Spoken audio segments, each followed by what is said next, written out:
Guys, it's me, I'm back the bird. So ayun, check natin yung parcel natin na binili natin sa Hobby, doon sa ano. So drone siya, check natin, check it out. Mga portable drone yata to. Yan. So ayan si drone. Okay, drone. Ayan. Para makita ko si nakabagis dito kung anong pinagkakagawa sa buhay na itong mga to. Check natin. Actually, nabili ko na to nung nakaraan pa. Then binalik ko dahil maganda wasak-wasak yata. So, yan. Check natin. Na-return naman nila yung parcel. So, salamat sa Hobby. Hobby, ano mong pangalan ng nabila kong store. Shoutout sa inyo,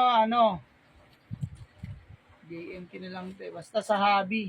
Meron akong ano yan. Maganda sila. Maganda silang kausap. Okay, so yun. Kompleto. Andiyan ng mga charger, mga ano. So, ayan, nakita nyo naman. So, ayan, mini lang siya, mini. Rechargeable nga pala to, rechargeable siya. So, ayan yung mga LEC. Ang isang nasira dyan, yung propeller.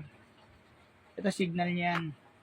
Then, yung battery ko, check natin yung battery ko kasi binigay ko yung battery. So, yun, may battery ko pa rin. Hindi nila kinuha. So, salamat sa Hobby sa aking alamat. So, pagaganahin natin to sa farm, guys. Pagaganahin natin to sa farm. Ganito pag ano yan. Testing natin ulit kung marunong pa ba tayo. Okay. Dito, pwedeng camera built-in yan. Yan. Nilalagay mo yung cellphone dyan. Nako-control mo na siya dyan. Dito yung cellphone, no? Yan. Lagay yung cellphone. Okay. So, baliktad siya. So, pindutin yung press. Charge pa yata siya ngayon. Nalubat niya yata. Okay, balikan ko kayo guys. Again. Ayan, may portable. Paganahin natin. I'm the horse of the bird. Kaboom!